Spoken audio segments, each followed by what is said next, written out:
Hi everyone. இன்றைக்கி நம்ம என்ன பார்க்க போகிறோம் அப்படின்னா 11th chemistry first volume second volume இந்த 2 வால்யூமில் உள்ள ரொம்ப ரொம்ப ரொம்ப முக்கியமான, அதாவது ஒவ்வொரு பாடத்திற்கும் உள்ள ரொம்ப முக்கியமான 5 வினாக்கள் அதை பற்றி தான் பார்க்க போகிறோம். ஒவ்வொரு பாடத்திலும் 5 வினாக்கள் வீதம் 15 பாடத்துக்கு 5 5 அப்படின்னு பார்க்கும்போது there are 75 கொஸ்டின்ஸ். நான் கொடுக்கக்கூடிய இந்த 75 கொஷின்ஸை மட்டும் படிச்சுட்டு எல்லா பாடத்துலேயும் 1 வேர்ட்ஸை படிச்சிட்டிங்க அப்படின்னா நீங்கள் தயங்காமல் எக்ஸாம் ஹால்குள்ளே போகலாம்.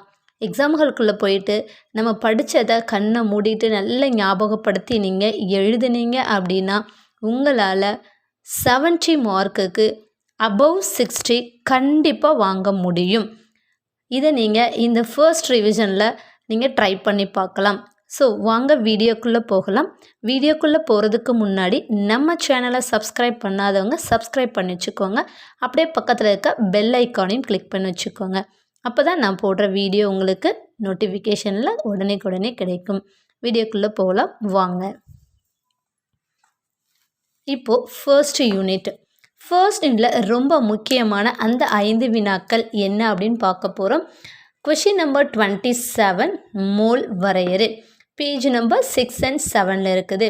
அண்ட் கொஷின் நம்பர் 29 ஆக்சிஜனேற்ற எண் அண்ட் 30 ஆக்சிஜனேற்ற அண்ட் ஒடுக்கம்.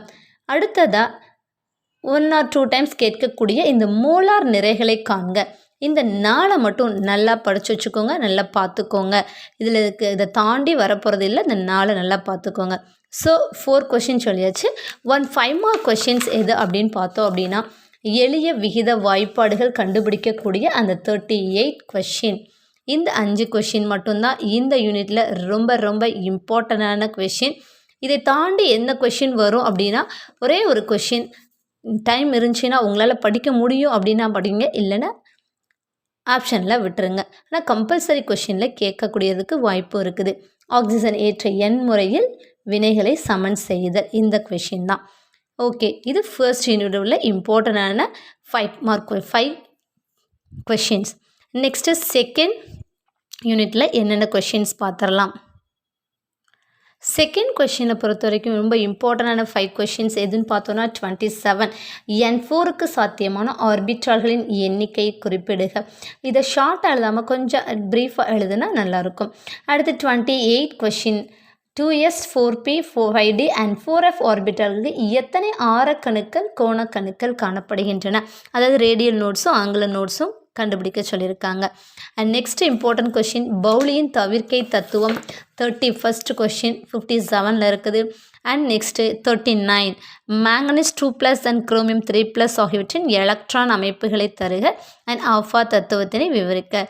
This 5 questions are very very important for this unit. Next third யூனிட்டில் பார்த்துடலாம். தேர்ட் யூனிட்டை பொறுத்த வரைக்கும் இம்பார்ட்டண்டான அந்த 5 கொஷின்ஸ் என்னன்னு பார்க்கலாம். ஃபர்ஸ்ட் கொஷின் 24 நவீன ஆவர்த்தன விதியை வரையறு பேஜ் நம்பர் 79 இருக்குது. அண்ட் செயலுறு அணுக்கரு மின்சுமை என்றால் நம்ம கொஷின் நம்பர் 26 பேஜ் நம்பர் 88 இருக்குது. அண்ட் 29th கொஷின் எலக்ட்ரான் கவர்த்தன்மை வரையறு பேஜ் நம்பர் 96 இருக்குது. அண்ட் 4th கொஷினா மூளைவிட்ட தொடர்பினை விவரி அப்படிங்கிற 41 கொஷின் பேஜ் நம்பர் 99 இருக்குது. இது 4th கொஷின். அண்ட் 5th இம்பார்ட்டண்டான கொஷின் திரைமறைப்பு விளைவு என்றால் என்ன பேஜ் நம்பர் 88 இருக்குது. இந்த 5 கொஷினும் தேர்ட் யூனிட்டில் உள்ள இம்பார்ட்டன்ட் கொஷின். அண்ட் நெக்ஸ்ட் யூனிட்டில் பார்த்துடலாம். 4th யூனிட்டில் ரொம்ப இம்பார்ட்டண்டான கொஷின் 3 வகையான சகப்பிணைப்பு ஹைட்ரைடுகளை குறிப்பிடுக பேஜ் நம்பர் 125 இருக்குது. அடுத்த கொஷின் கன நீரின் பயன்களை தருக பேஜ் நம்பர் 122 இருக்குது. நெக்ஸ்ட்டு பாரா ஹைட்ரஜனை ஆர்த்தோ ஹைட்ரஜனாக எவ்வாறு மாற்றலாம் ரொம்ப இம்பார்ட்டன்ட் கொஷின் 113 இருக்குது. நெக்ஸ்ட்டு மின்னார் பகுப்பு முறையில் ஹைட்ரஜன் தயாரித்தலை விளக்குக 113. அண்ட் 3 மார்க்லையும் கேட்கலாம் அண்ட் 5 மார்க்லையும் கேட்கறதுக்கு வாய்ப்புகள் இருக்குது. H2O மற்றும் H2O2 ஹைட்ரஜன் பெராக்சைடு வாட்டர் இதோடைய வடிவமைப்புகளை ஒப்பிட சொல்லி கேட்பாங்க. இந்த 5 கொஷினும் இந்த யூனிட்டில் உள்ள ரொம்ப இம்பார்ட்டண்டான கொஷின். அண்ட் நெக்ஸ்ட் யூனிட்டில் உள்ள இம்பார்ட்டன்ட் கொஷின்ஸ் பார்த்துடலாம். கார மற்றும் கார மண் உலோகங்கள் இந்த யூனிட்டை பொறுத்த வரைக்கும் ரொம்ப ரொம்ப இம்பார்ட்டண்டான கொஷின் எது அப்படின்னு பார்த்தா சால்வே முறையில் தயாரிக்கக்கூடிய சோடியம் கார்பனேட் தயாரித்தல் 147 இருக்குது. அண்ட் ரொம்ப நெக்ஸ்ட் இம்பார்ட்டண்டான 2 more கொஷின் முறையான பெயர்களை தருக பேஜ் நம்பரில் இல்லை இதோடைய ஆன்சர் இதில் எழுதியிருக்கேன். மெக்னீஷியம் பால்மம் அப்படிங்கிறது மெக்னீஷியம் ஹைட்ராக்சைடு, கடுங்காரம்ங்கிறது சோடியம் ஹைட்ராக்சைடு, சுண்ணாம்பு கால்சியம் ஆக்சைடு அல்லது கால்சியம் ஹைட்ராக்சைடு கூட வரும். எரி பொட்டாசியம் ஹைட்ராக்சைடு அண்ட் சலவை சோடாங்கிறது சோடியம் கார்பனேட், சோடா சாம்பல் சோடியம் கார்பனேட். ட்ரோனா அப்படிங்கிறது சோடியம் கார்பனேட் சோடியம் பைகார்பனேட்டுடைய மிக்சர் தான் ட்ரோனா அப்படிங்கிறது. இந்த கொஷின் அடிக்கடி கேட்கக்கூடிய கொஷின். நெக்ஸ்ட் 33 பாரிசாந்தின் பயன்களை குறிப்பிடுக 162 இருக்குது. அடுத்த இம்பார்ட்டன்ட் கொஷின் எதுனா பாரிசாந்து தயாரித்தல் 162 அண்ட் ஜிப்சத்தின் பயன்கள் 162. நெக்ஸ்ட் இம்பார்ட்டண்டான கொஷின் கால்சியம் மற்றும் மெக்னீஷியத்தின் உயிரியல் முக்கியத்துவத்தை சுருக்கமாக விவரி. இந்த 5 கொஷினும் இந்த பாடத்தில் உள்ள ரொம்ப ரொம்ப ரொம்ப இம்பார்ட்டண்டான கொஷின். அடுத்து 6 யூனிட்டில் பார்த்துடலாம். நெக்ஸ்ட்டு 6 யூனிட்டில் இம்பார்ட்டன்ட் கொஷின் எது அப்படின்னா பாயில் விதியினை தருக 176 இருக்குது. அடுத்த கொஷின் நல்லியல்பு வாயுக்கள் என்பனையாவே இவ்வாயுக்கள் இயல்பு வாயுக்கள்லேருந்து எவ்வாறு வேறுபடுகின்றன. அண்ட் நெக்ஸ்ட் இம்பார்ட்டன்ட் கொஷின் விரவுதல் மற்றும் பாய்தல் வேறுபாடு தருக 185 இருக்குது. அடுத்த இம்பார்ட்டன்ட் கொஷின் எது அப்படின்னா 40 and 41 இயல்பு வாயுக்களின் வாண்டர்வால் சமன்பாடுகளை எழுதி அழுத்தம் மற்றும் கன அளவின் திருத்தங்களை தருக அப்படின்னு கேட்பாங்க. அல்லது வாண்டர்வால்ஸ் மாறிலிகளை கொண்டு நிலைமாறு மாறிலிகளை தருவி அப்படின்னு கேட்கலாம். இந்த 5 கொஷினும் இந்த பாடத்தில் உள்ள இம்பார்ட்டன்ட் கொஷின்.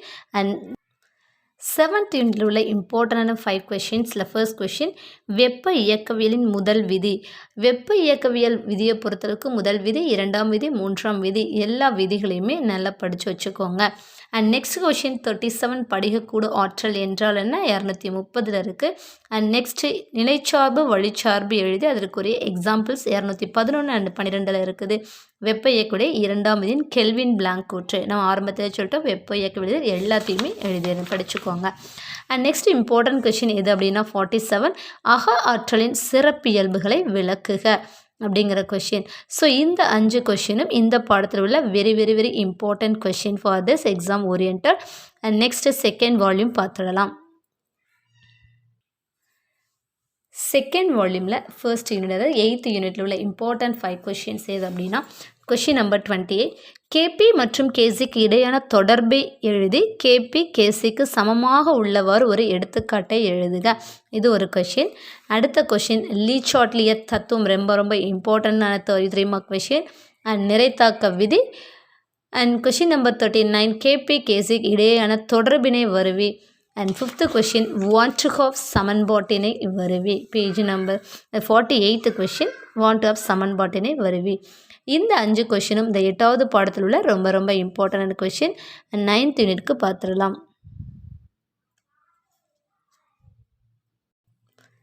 9th யூனிட்டில் உள்ள வெரி வெரி இம்பார்ட்டண்டான கொஷின் என்னன்னு பார்த்தோன்னா மொலாலிட்டி நார்மாலிட்டி வரையறு, ஹென்றி விதியை கூறு. அண்ட் 34 கொஷின் ரவுலட் விதியை கூறி எளிதில் ஆவியாகாத கரைபொருளை கரைப்பானில் கரைக்கும் போது ஏற்படும் ஆவி அழுத்த குறைவிற்கான சமன்பாட்டினை தருவி. அண்ட் நெக்ஸ்ட் கொஷின் சவ்வூடு பரவல், எதிர் சவ்வூடு பரவல் அழுத்தம். இந்த 3 கொஷினுமே மாற்றி கேட்பாங்க. ஸோ இந்த 3 நல்லா படிச்சுக்கோங்க. நெக்ஸ்ட் ஐசோடோனிக் கரைசல் இஸ் வெரி இம்பார்ட்டண்டான கொஷின் அண்ட் ஈஸியான கொஷின் கூட. இந்த யூனிட்டை பொறுத்தவரையும் ஈஸியாக மார்க் வாங்கிடலாம். So study well these 5 questions very very important. Next 10th யூனிட்டில் பார்த்துடலாம். நெக்ஸ்ட்டு 10th யூனிட்டில் கொஞ்சம் பிக்கஸ்டான யூனிட்டு. இதில் ரொம்ப ரொம்ப இம்பார்ட்டண்டான கொஷின் நிறையவே இருக்குது. இதில் ஒரு 2 கொஷின்ஸ் மட்டும் எக்ஸ்ட்ரா கொடுக்குறேன், அதை மட்டும் படிச்சுக்கோங்க. கொஷின் நம்பர் 31 பின் வருவனவற்றை வரையறு. பிணைப்பு தரம், இனக்கலப்பு, சிக்மா பிணைப்பு அண்ட் பை பிணைப்பு சேர்த்து படிச்சுக்கோங்க. அண்ட் நெக்ஸ்ட் கொஷின் 38 N2 மூலக்கூறு உருவாதலை MO முகல்கை மூலம் விவாதித்தல். அடுத்து 39 இருமுனை திருப்புத்திறன் என்றால் என்ன. 43 2 சிக்மா அல்லது பை பிணைப்புகளில் வலிமையானது எது, ஏன். நெக்ஸ்ட் 44 பிணைப்பு ஆற்றல் வரையறு. நெக்ஸ்ட் இம்பார்ட்டண்டான கொஷின் VSEPR தியரி. அண்ட் ஃபிஜான்ஸ் விதியை விளக்குக. இந்த கொஷின்ஸ் எல்லாமே இந்த யூனிட்டில் ரொம்ப ரொம்ப ரொம்ப இம்பார்ட்டண்டான ஈஸியாக மார்க் எடுக்கக்கூடிய யூனிட். அண்ட் நெக்ஸ்ட் 11th யூனிட்டில் பார்த்துடலாம். 11th யூனிட்டில் இம்பார்ட்டண்டான கொஷின் எதுனா, கரிமச் சேர்மங்களின் பொது பண்புகளை தருக, அவற்றினுடைய வகைப்பாடு, ஓரின வரிசை, படிவரிசை பற்றி குறிப்பெழுதுக. இந்த 3 கொஷின். அதோட இன்னும் 2 கொஷின், கரிமச் சேர்மங்களில் காணக்கூடிய கட்டமைப்பு மாற்றியங்கள் 2 பியூட்டியின் எடுத்துக்காட்டாக கொண்டு வடிவ மாற்றியங்களை விளக்குதல். இந்த 5 கொஷின் ரொம்ப இம்பார்ட்டன்ட். இதை விட இதில் என்ன ரொம்ப இம்பார்ட்டன்ட் அப்படின்னா, பெயரிடும் முறையை நல்லா தெரிஞ்சுக்கோங்க. அது தெரிஞ்சுன்னா எந்த ஒரு நேம் கொடுத்தாலும், எந்த ஒரு ஃபார்முலா கொடுத்தாலுமே உங்களால் அந்த நேமை வந்து ஈஸியாக எழுத முடியும். நேம் கொடுத்து எழுத சொன்னாலும் ஃபார்முலா உங்களால் எழுத முடியும். ஸோ பெயரிடும் முறையை நல்லா தெரிஞ்சு வச்சுக்கோங்க. நெக்ஸ்ட் 12th யூனிட்டில் உள்ள இம்பார்ட்டன்ட் கொஷின், உடனிசைவு, பிணைப்பில்லா உடனிசைவு. நெக்ஸ்ட் ரொம்ப ரொம்ப இம்பார்ட்டன்ட், கருக்கவர் பொருள் மற்றும் எலக்ட்ரான் கவர் பொருள் என்றால் என்ன, உதாரணம். நெக்ஸ்ட் ரொம்ப இம்பார்ட்டன்டானது தூண்டல் விளைவு. நெக்ஸ்ட் எலக்ட்ரோமெரிக், பீட்டா நீக்க வினை, எலக்ட்ரான் கவர் பொருள், பதிலீட்டு வினை. மொத்தம் இருக்கக்கூடிய இவ்வளோதான் கொஷின்ஸ். ஸோ இந்த யூனிட்டில் குறைவான கொஷின்ஸ் இருக்குது. அதில் 5 கொஷின் ரொம்ப இம்பார்ட்டன்ட், அதை மட்டும் படிச்சுக்கோங்க. அடுத்த யூனிட்டில் பார்க்கலாம். 13th யூனிட்டில் இம்பார்ட்டன்ட் கொஷின், ப்ரொப்பேன் மற்றும் புரோப்பீனை வேறுபடுத்தி அறியவதும் எளிய சோதனையை விளக்குக. நெக்ஸ்ட் N-பியூட்டேனின் வச அமைப்பு, மார்கோனிக் ஆஃப் விதி, ஆன்டி மார்கோனிக் ஆஃப் இது ரெண்டையுமே படிச்சுக்கோங்க. அடுத்து கொழுப்பு அமிலங்களின் சோடியம் உப்புக்களிலிருந்து புரோப்பேனை எவ்வாறு தயாரிப்பாய். நெக்ஸ்ட்டு 1-பியூட்டேன் மற்றும் 2-பியூட்டைனை எவ்வாறு வேறுபடுத்தி அறிவாய். இந்த யூனிட்டை பொறுத்த வரைக்கும் இந்த கொஷின்ஸ்லாம் ரொம்ப இம்பார்ட்டன்ட். அடுத்து இதில் உள்ள நேமிங் ரியாக்ஷன்ஸ், ஆர்கானிக் கெமிஸ்ட்ரியை பொறுத்த வரைக்கும் கொஞ்சம் பார்த்துக்கோங்க. 14th ரொம்ப இம்பார்ட்டன்டானது 35, சூரிய ஒளியின் முன்னிலையில் குளோரோஃபார்ம் ஆக்சிஜனுடன் எவ்வாறு வினை புரிகிறது. அண்ட் நெக்ஸ்ட் 38, SN1 SN2 வினைகளின் வினை வழிமுறையை ஒப்பிடுதல். அடுத்து 40, குளோரோபென்சீனின் அரோமேட்டிக் கருக்கவர் பொருள் பதிலீட்டு வினையை விளக்குக. அண்ட் 47, ரேஷ் முறை, டவ் முறை, டாசன் முறை. அண்ட் 50 கொஷின் நம்பர் 50ல் தயாரிப்புகள், DDT, chloroform, biphenyl, chloropicrin, Priantol. These are all very very important 5 questions for this unit, very important. So study well this question. And final last unitல உள்ள very important questions பார்த்துடலாம். 15th question யூனிட்டில் உள்ள important question, எது பூமியின் பாதுகாப்பு குடை என கருதப்படுகிறது, ஏன். நெக்ஸ்ட் மக்கும் மாசுபடுத்தி, மக்கா மாசுபடுத்திகள் என்றால் என்ன. அடுத்த இம்பார்ட்டன்ட் கொஷின், பசுமை குடில் விளைவு, அமில மழை. இது 2 கொஷின் படிச்சுக்கோங்க. And differentiate, BOD COD. 36 question, மாசுபடுதலிருந்து நம் சுற்றுச்சூழலை பாதுகாக்க நீ பரிந்துரைக்கும் பல்வேறு வழிமுறைகளை எழுதுக. இந்த 5 கொஷின்ஸுமே இந்த யூனிட்டில் உள்ள ரொம்ப ரொம்ப ரொம்ப இம்பார்ட்டண்டான கொஷின். ஸோ நம்ம 15th கொஷின் வரைக்கும், யூனிட் வரைக்கும் எல்லா யூனிட்டில் உள்ள 5 இம்பார்ட்டண்டான கொஷின்ஸ் பார்த்துருக்கோம். எக்ஸாமுக்கு அதுக்குள்ளே போகும்போது இந்த 5 கொஷின்ஸு, அதாவது 75 கொஷின்ஸை மட்டும் நல்லா தரவு பண்ணிவிட்டு, அதோட எல்லா யூனிட்டில் உள்ள 1 வேர்ட்ஸை தரவு பண்ணிவிட்டு போனீங்கன்னா, நான் முன்னாடி சொன்ன மாதிரி உங்களால் above 60 out of 70க்கு கண்டிப்பாக உங்களால் ஸ்கோர் பண்ண முடியும். படித்ததை அடுத்தடுத்து ரிமைண்ட் பண்ணிக்கிட்டே இருங்க, ஞாபகப்படுத்திக்கிட்டே இருங்க. அடுத்தடுத்து படித்ததை கண்டினியூஸாக விடாமல் நைட்டு படிங்க, காலையில் படிங்க. படித்ததை மறுபடியும் படிக்கும்போது தான் உங்களுக்கு ஞாபகத்தில் அதிகமாக இருக்கும். ஸோ ஒரு சப்ஜெக்ட் மட்டும் நீங்கள் படிக்க போதில் நிறையா சப்ஜெக்ட் படிக்கணும். ஸோ படிக்கிறத நல்லா புரிஞ்சு தெளிவாக படிங்க. All the best students. Thank you for வாட்சிங். Thank you so much.